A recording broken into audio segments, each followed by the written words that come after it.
Welcome बच्चों। हमने electrolysis, electrolytic sales और Faraday's law of electrolysis discuss किए थे। अब उन पर किस टाइप से न्यूमेरिकल्स पूछे जा सकते हैं इनको देखते हैं। सबसे पहला जो न्यूमेरिकल है वो है 1 mole MnO4 minus ion is reduced to MnO2। Calculate charge required. 1 mole पर मैग्नेट आयन बोलते हैं इसको, MnO4 माइनस को। तो 1 मोल पर मैग्नेट आयन रिड्यूस हो रहा है किसमें, MnO2 में। ठीक है, और इस रिडक्शन में कितना चार्ज की रिक्वायरमेंट है ये पूछा है। तो देखो इधर इस टाइप के क्वेश्चन करने के लिए क्या करना है, देखो कौन सी स्पीशी रिड्यूस हो रही है, MnO4 माइनस। किसमें रिड्यूस हो रही है, MnO2। यहाँ पे पूरी रिएक्शन लिखने की भी रिक्वायरमेंट नहीं है। यहाँ पे देखो MnO2 और Mn, ठीक है, कौन रिड्यूस हो रहा है, मेटल रिड्यूस हो रही है। मैग्नीज रिड्यूस होकर MnO2 बना रहा है इस तरीके से। ठीक है, मतलब जो ऑक्सीडेशन नंबर में चेंज होगा वो किसके होगा, मेटल के ऑक्सीडेशन नंबर में मैग्नीज। ठीक है, देखो इधर यहाँ पे MnO4 माइनस के लिए ऑक्सीडेशन नंबर कैलकुलेट करो। ठीक, तो इसका ऑक्सीडेशन नंबर निकालना होता है, उसे मान लेते हैं X प्लस 4 ऑक्सीजन पे कितना होता है -2 इक्वल टू -1। ऑक्सीडेशन नंबर निकालना में आता है, यहाँ से x की वैल्यू अगर निकालोगे तो x की वैल्यू कितनी आ जाएगी, ये -8 इधर जाएंगे तो +1। ठीक है, ये कितना हो जाएगा, +7 हो जाएगा। ठीक है, और MnO2 जो है, MnO2 में मैग्नीज का ऑक्सीडेशन नंबर निकालो, x plus 2 into -2 equal to 0। जब न्यूट्रल होता है तो 0 की इक्वल करते हैं। यहाँ से x की वैल्यू निकालोगे तो कितनी आ जाएगी, +4 +7 से +4। ठीक है, इसका मतलब है कितने इलेक्ट्रॉन्स गेन किए होंगे, 3 इलेक्ट्रॉन। ठीक है, जब एक MnO4 माइनस आयन होगा तो वो 3 इलेक्ट्रॉन गेन करेगा और किसमें, MnO2 में कन्वर्ट हो जाएगा। ये तो किसकी बात हो रही है, एक इलेक्ट्रॉन की। ठीक है, सॉरी, एक MnO4 माइनस आयन की। जब MnO4 माइनस आयन कितना है, 1, तो वो 3 इलेक्ट्रॉन गेन करेगा, 3 इलेक्ट्रॉन गेन करेगा और किसमें, MnO2 में रिड्यूस हो जाएगा। यहाँ किसकी बात हो रही है, 1 मोल की। ठीक है, तो जब ये 1 है तो ये 3 होंगे, तो जब ये 1 मोल होगा तो ये कितने मोल होंगे, 3 मोल इलेक्ट्रॉन्स। ठीक है, कितने इलेक्ट्रॉन्स होंगे, 3 मोल। और 3 मोल का जो चार्ज होगा वो किसका होगा, देखो 3 मोल, 1 मोल का चार्ज कितना होता है, 1 फेराडे के इक्वल। ठीक है, तो 3 मोल इलेक्ट्रॉन का चार्ज कितना होगा, 3f के इक्वल। तो कितने चार्ज की रिक्वायरमेंट होगी, 3f। ठीक है, अब इसको और सोल्व करना चाहो तो 3 इंटू एफ की वैल्यू 96500 थी ऑलमोस्ट। ठीक है, तो इसको सोल्व करके निकाल सकते हैं, वो आ जाएगा कूलाम। ठीक है, इस तरीके से हम चार्ज कैलकुलेट कर सकते हैं। इस टाइप के क्वेश्चन में ध्यान रखना है कौन सी स्पीशी रिड्यूस हो रही है, किस में रिड्यूस हो रही है। ठीक है, उनमें कितने इलेक्ट्रॉन्स का ट्रांसफर हो रहा है, कितने इलेक्ट्रॉन या तो वो रिलीज कर रही है या कितने इलेक्ट्रॉन गेन कर रही है, वो देखना है। जैसे यहाँ पे किसका केस था, रिडक्शन का, तो MnO4 माइनस ने इलेक्ट्रॉन गेन किए। क्लियर। नेक्स्ट क्वेश्चन है, how much charge in coulomb is required to oxidize 1 mole H2O to oxygen। 1 mole H2O को ऑक्सीजन में क्या करना है, ऑक्सीडाइज करना है। इसके लिए कितने चार्ज की रिक्वायरमेंट होगी। ठीक है, देखो इधर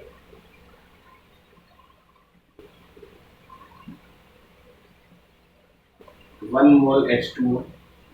ठीक है, अब H2O जब ऑक्सीडाइज होगा, या बोल लो H2O जब ऑक्सीजन में ऑक्सीडाइज होगा तो क्या होगा, देखो यहाँ पे बनेगी हाइड्रोजन बनेगा और ऑक्सीजन बनेगी। ठीक है, किस तरीके से, सपोज अगर H2O के 1 मोल है तो हाइड्रोजन के 1 मोल बनेंगे और ऑक्सीजन के कितने मोल बनेंगे, ½ मोल बनेंगे। क्लियर।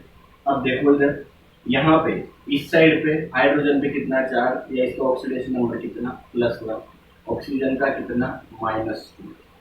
ठीक है, और यहाँ पे ऑक्सीजन का जो ऑक्सीडेशन नंबर है वो कितना है, 0। ठीक, तो H2O से जब ऑक्सीजन बना या H2O का जब ऑक्सीजन में रिडक्शन हुआ तो कितने इलेक्ट्रॉन्स इसने रिलीज किए, कितने इलेक्ट्रॉन्स रिलीज किए, 2 इलेक्ट्रॉन, क्योंकि यहाँ पे -2 है और यहाँ पे कितने हैं, 0। ठीक, -2 से 0 क्या हुआ, इंक्रीज इन ऑक्सीडेशन नंबर। ठीक है, और इंक्रीज कितने का हुआ, 2।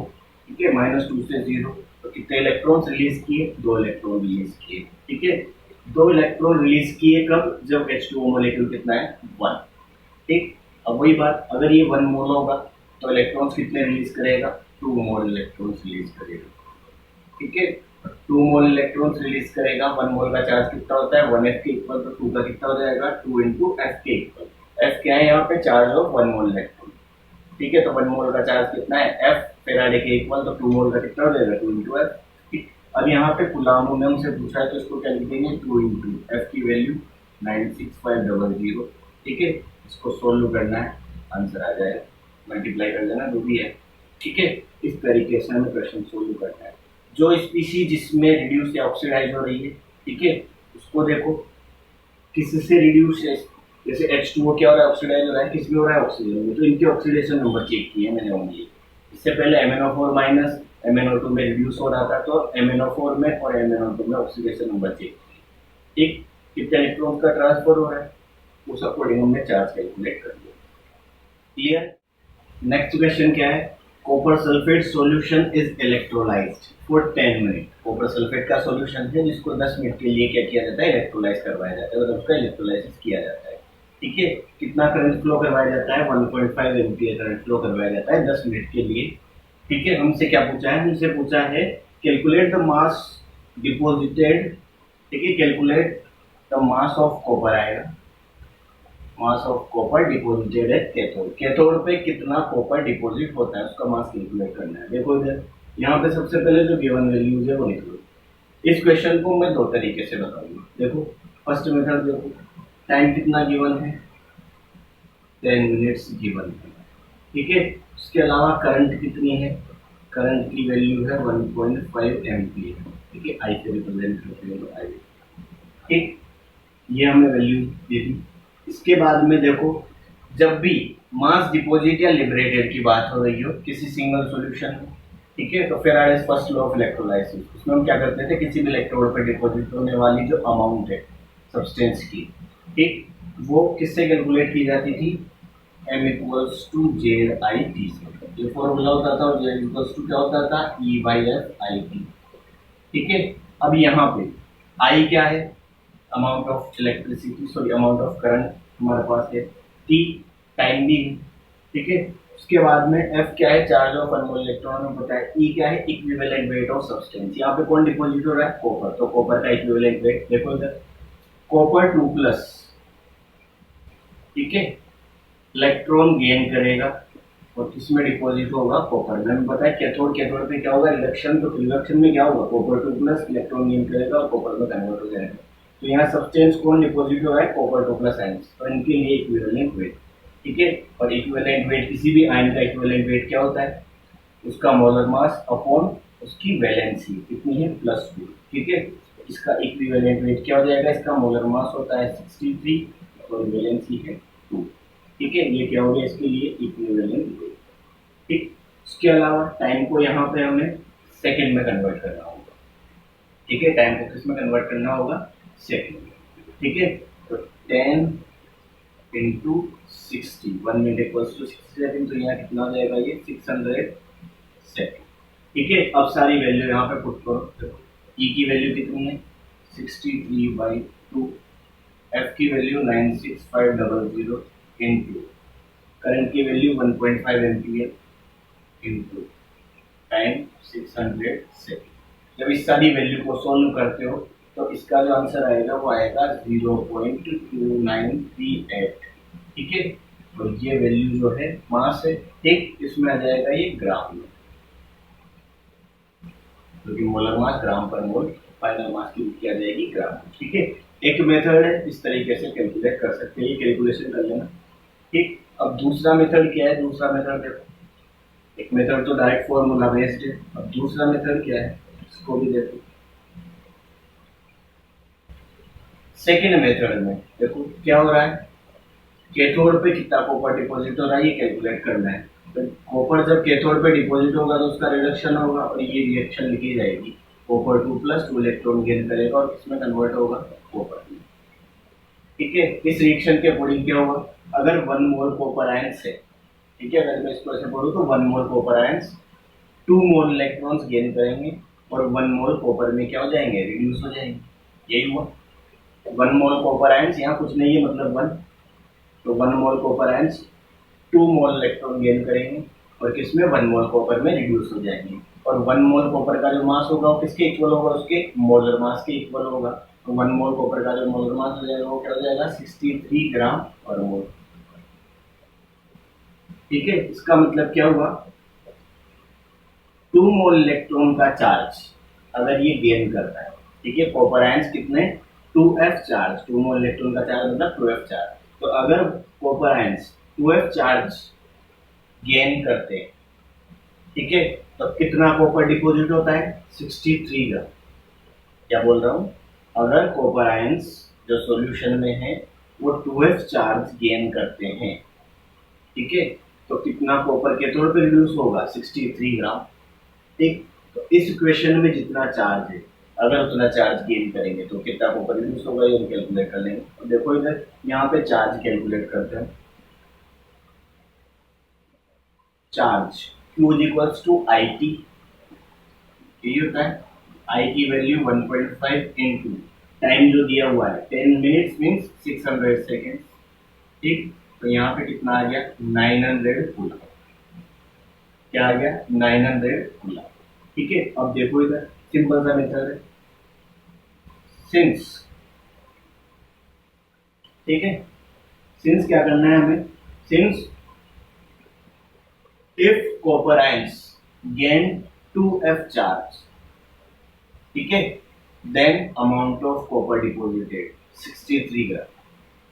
ठीक है, इस तरीके से हम लाइन, कुछ भी लाइन बना सकते हो, देखो। ठीक, तो देखो इधर amount of copper deposited bye 2f charge. ठीक है, जब वो 2f चार्ज गेन करता है तो कितनी कॉपर की अमाउंट डिपॉजिट होती है, 63 ग्राम। देयरफॉर अगर वो 1 मोल या वो 1 कूलम चार्ज गेन करता है तो कितनी हो जाएगी, 63 बाई 2f। ठीक है, और अगर कितना है चार्ज 900 कूलम, तो 900 कूलम अगर वो चार्ज गेन करता है तो इस केस में कितनी अमाउंट हो जाएगी, 63 अपॉन 2f इंटू 900। इसे सोल्व करोगे तो वही आंसर आएगा 0.23, जो भी आंसर था। ठीक है, वही आएगा।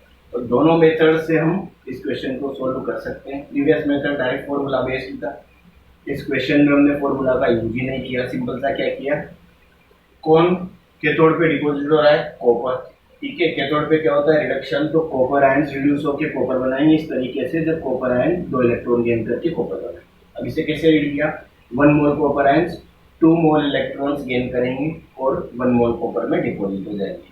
ठीक है, 2 मोल इलेक्ट्रॉन्स का मतलब 2f चार्ज, तो 1 मोल आयन से 2f चार्ज गेन कर रहे हैं।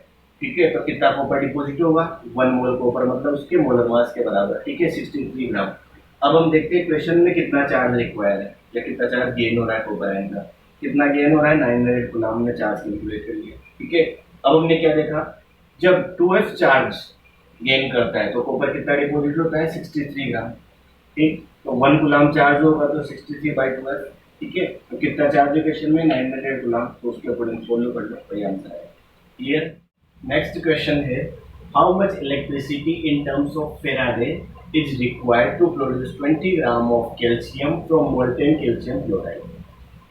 मोल्टेन कैल्शियम क्लोराइड है, उससे 20 ग्राम कैल्शियम प्रोड्यूस करना है, तो उसके लिए कितनी इलेक्ट्रिसिटी की रिक्वायरमेंट होगी, किसकी टर्म में, फेराडे की टर्म में।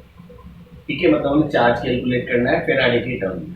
ठीक है, देखो इधर कैल्शियम क्लोराइड से क्या मिल रहा है, कैल्शियम मिल रहा है। ठीक है, कैल्शियम क्लोराइड किसमें कन्वर्ट हो रहा है, कैल्शियम में कन्वर्ट हो रहा है। देखो इधर यहाँ पे कैल्शियम पे कितना चार्ज है, देखो क्लोरीन पे -1। ठीक, तो कैल्शियम पे कितना हो जाएगा, प्लस के 2। क्लोरीन पे -1 होता है, कितने क्लोरीन है 2, तो ये 2 माइनस है तो ये 2 प्लस। कैल्शियम पे कितना चार्ज है, प्लस के 2। ठीक है, अब ये प्लस के 2 कैल्शियम में कब कन्वर्ट होगा, जब ये 2 इलेक्ट्रॉन गेन करेगा। ठीक है, तो कैल्शियम क्लोराइड 2 इलेक्ट्रॉन गेन कर रहा है और किसमें कन्वर्ट हो रहा है, कैल्शियम में कन्वर्ट हो रहा है। ठीक है, यहाँ से क्लोरीन को भी हटा दो, मैं केवल कैल्शियम के लिए रिएक्शन लिखूंगी। ठीक है। तो कैल्शियम 2+ आयंस इलेक्ट्रॉन गेन करके कैल्शियम में क्या हो रहा है, रिड्यूस हो रहा है। ठीक है। अब सपोज यहाँ पे 1 मोल कैल्शियम आयंस है, ठीक, तो इसको कैसे पढ़ोगे, 1 mole calcium ions 2 mole electrons gain कर रहे हैं, ठीक है, और किस में रिड्यूस हो रहे हैं, कैल्शियम में, या बोल लो 1 मोल कैल्शियम में रिड्यूस हो रहे हैं। 1 मोल आयंस 2 मोल इलेक्ट्रॉन्स, या बोल लो 2 मोल इलेक्ट्रॉन्स का चार्ज 2f चार्ज, ठीक है। तो 1 mole calcium ions 2f charge क्या कर रहे हैं, गेन कर रहे हैं, और 1 मोल कैल्शियम में रिड्यूस हो रहे हैं। 1 मोल कैल्शियम का जो मास होगा वो किसके बराबर होगा, उसके मोलर मास के बराबर, और कैल्शियम का मोलर मास कितना होता है, 40 ग्राम पर मोल,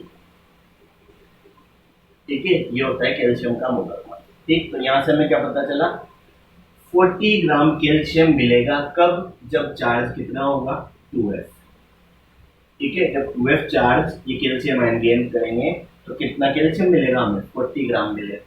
हमें कितना चाहिए क्वेश्चन के अकॉर्डिंग, 20 ग्राम कैल्शियम प्रोड्यूस करना है, तो उसमें कितने चार्ज की रिक्वायरमेंट, ठीक है। देखो इधर, सिंस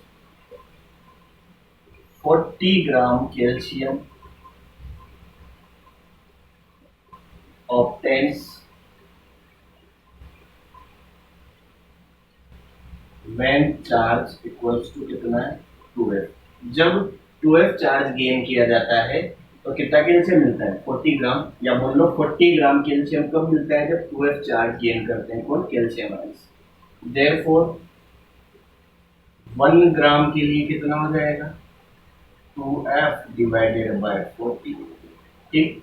देयरफॉर कितना कैल्शियम क्वेश्चन के अकॉर्डिंग चाहिए हमें, 20 ग्राम, तो क्या हो जाएगा, 2f डिवाइडेड बाय 40 इंटू 20, इसको सोल्व करोगे तो कितना आ जाएगा, 1f, मतलब 1 फेराडे चार्ज की रिक्वायरमेंट होगी मोल्टेन कैल्शियम क्लोराइड से 20 ग्राम कैल्शियम प्रोड्यूस करने के लिए।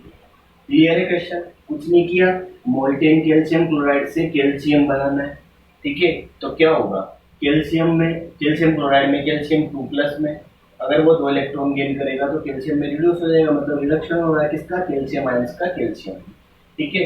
अब जब 1 मोल आयंस रिड्यूस होते हैं तो कितने इलेक्ट्रॉन गेन करते हैं, 2 मोल इलेक्ट्रॉन, या बोल लो 2f चार्ज गेन करते हैं, और कितना कैल्शियम बनता है, 1 मोल कैल्शियम बनता है। 1 मोल कैल्शियम का जो मास होगा वो किसके, उसके मोलर मास के बराबर होगा, ये पढ़ा हुआ हमने, जानते हैं 11th क्लास में। तो 1 मोल कैल्शियम का जो मास होगा मोलर मास, और कैल्शियम का मोलर मास 40 ग्राम, और उसके बाद सिंस देयरफॉर 40 ग्राम अगर कैल्शियम है, ठीक है, तो 40 ग्राम कैल्शियम कब बनेगा, जब 2f चार्ज रिक्वायर होगा। 1 ग्राम कब बनेगा, 2f बाय 40, तो 20 ग्राम पूछा है तो उसके लिए कैलकुलेट कर लो, 1f चार्ज आ गया। नेक्स्ट क्वेश्चन है, 4 ampere current is flowing in AgNO3 solution. Silver nitrate के सॉल्यूशन में 4 एम्पियर करंट फ्लो हो रही है 35 मिनट्स के लिए। 10.5 gram silver is deposited, 10.5 gram silver deposit होता है। Calculate chemical equivalent of silver, chemical equivalent of silver calculate करना है, ठीक है। देखो क्या क्या वैल्यूज गिवन है, करंट की वैल्यू गिवन है 4 एम्पियर, टाइम हमें गिवन है 35 मिनट्स, ठीक है, टाइम सेकेंड में पुट करना है, ये ध्यान रखना, ठीक है। तो 35 इंटू 60 कर लेना, ये टाइम हो गया, ठीक है। इसके बाद में अमाउंट ऑफ सिल्वर डिपॉजिटेड, यहाँ पे उसने क्वेश्चन में अमाउंट तो खुद ही ने दे दी, और क्या पूछा है, केमिकल इक्विवेलेंट। केमिकल इक्विवेलेंट क्या होता था, जेड, जेड की वैल्यू हमसे पूछी। देखो अब इस क्वेश्चन को 2 तरीके से कर सकते हो भाई, तो फॉर्मूला एक सिंस देयरफॉर वाला, ठीक है।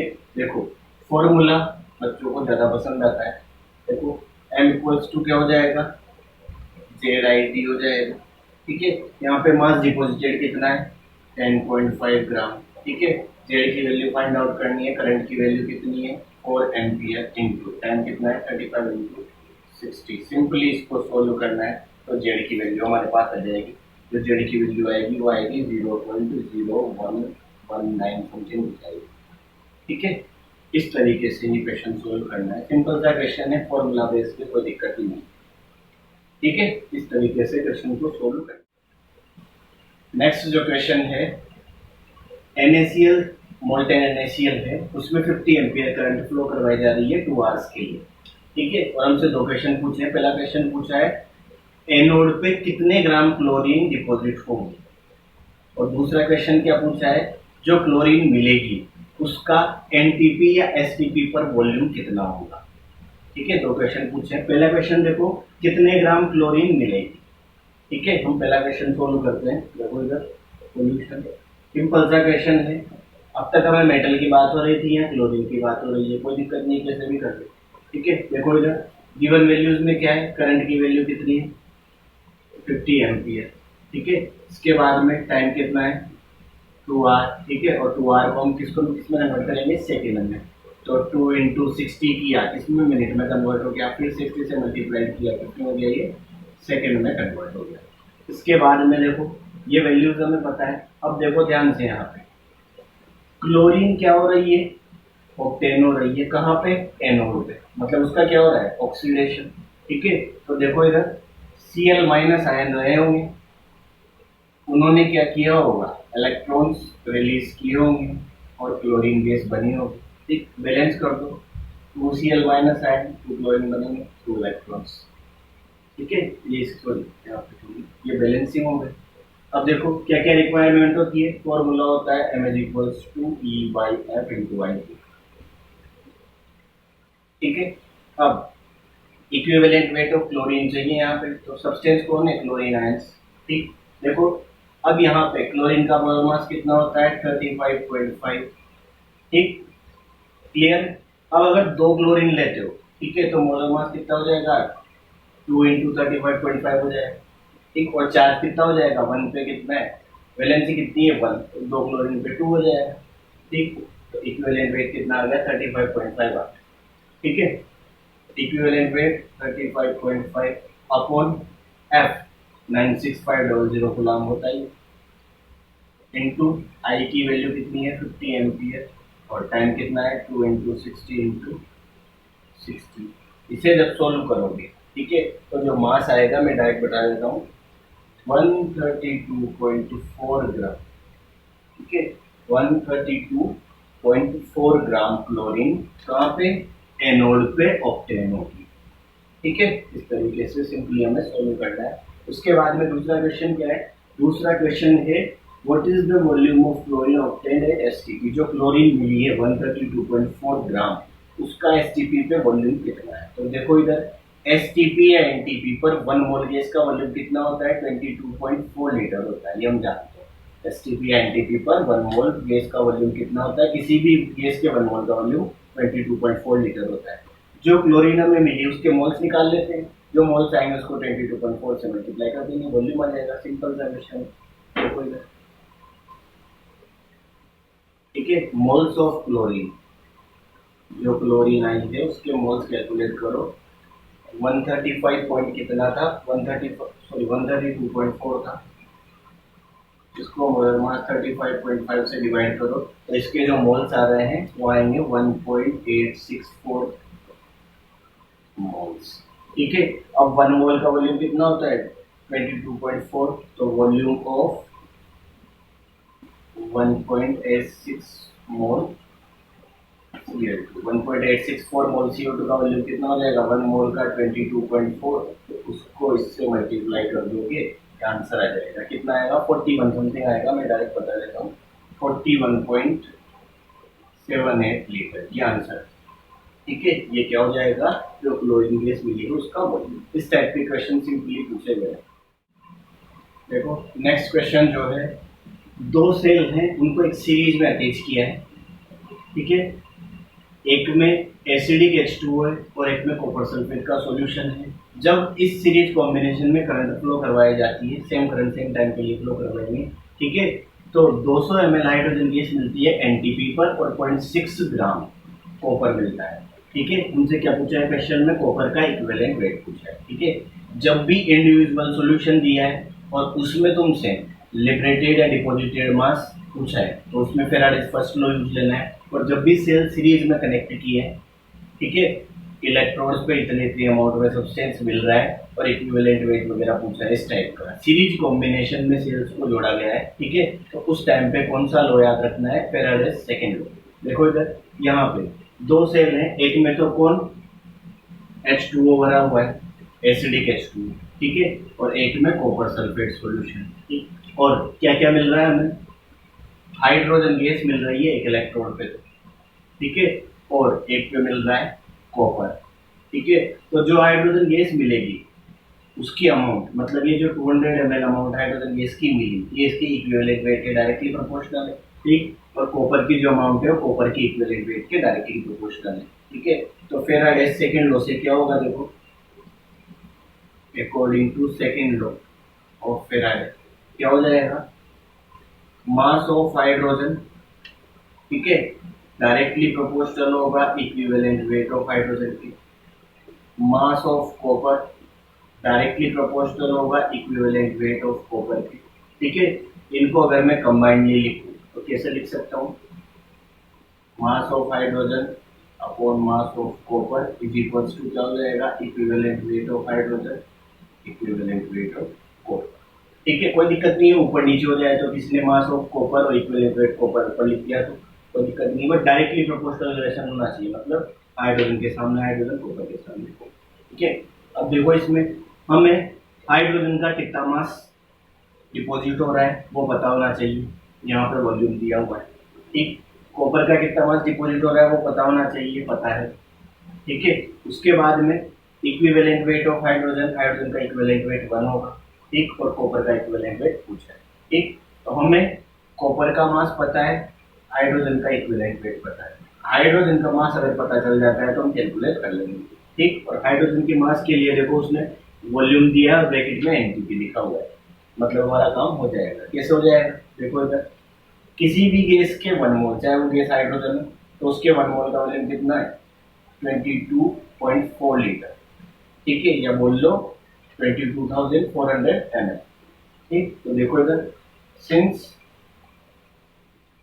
22,400 ml, इसका मतलब क्या हुआ, 22.4 लीटर, ठीक है। तो 22,400 ml हाइड्रोजन कंटेन, ठीक है, इतने वॉल्यूम, ठीक है। अगर एनटीपी पर किसी गैस के, तो उसका मतलब क्या है, वो किसको रिप्रेजेंट कर रहा है, उस गैस के 1 मोल को। तो 22,400 ml हाइड्रोजन कंटेन्स 1 मोल H2, ठीक है। अब 1 मोल H2, तो 1 मोल H2 का जो मास होगा वो किसके, उसके मोलर मास के बराबर होगा। तो यही मैं क्या लिख देता हूँ, हाइड्रोजन का मोलर मास कितना होगा, 2 ग्राम पर मोल, ठीक है। इसका मतलब क्या हुआ, अगर हाइड्रोजन के इतने वॉल्यूम है, ठीक है, इतना एम वॉल्यूम हाइड्रोजन है, ठीक है, तो उसका मास कितना होगा, 2 ग्राम। देयरफॉर अगर 1 ml है तो उसके लिए कितना हो जाएगा, 2/22,400, कितना ml क्वेश्चन में, 200 ml। तो 200 ml अगर हाइड्रोजन है तो कितना मास होगा उसका, ये हम कैलकुलेट कर लेंगे, ठीक है। जब इसको सोल्व करोगे तो मैं डायरेक्ट बता देता हूँ कितना आएगा। इसको जब सोल्व करोगे तो ये आ जाएगा 0.01785, क्लियर है क्या बोला मैंने, 1 मोल हाइड्रोजन है तो उसका वॉल्यूम कितना होगा, एनटीपी एसटीपी पर 22.4 लीटर बोल दो या 22,400 ml बोल दो, क्लियर। तो यहाँ पे देखो मैंने इसको लिखा 22,400 ml, ml क्यों लिया, क्योंकि हमें वॉल्यूम ml में गिवन, ठीक। इतने ml हाइड्रोजन का मतलब 1 मोल हाइड्रोजन, और 1 मोल हाइड्रोजन का मतलब, ठीक है, उसका मास कितना होगा, उसके मोलर मास के बराबर, तो 2 ग्राम। देयरफॉर अगर 1 ml हाइड्रोजन है तो ये, तो हमें क्वेश्चन में कितनी है, 200 ml, तो सोल्व किया, ये किसकी अमाउंट आ गई, हाइड्रोजन की अमाउंट आ गई। अब हमारे पास अमाउंट ऑफ हाइड्रोजन है, अमाउंट ऑफ कॉपर है, इक्विवेलेंट ऑफ हाइड्रोजन 1 है, तो कॉपर का इक्विवेलेंट वेट कैलकुलेट कर लेंगे।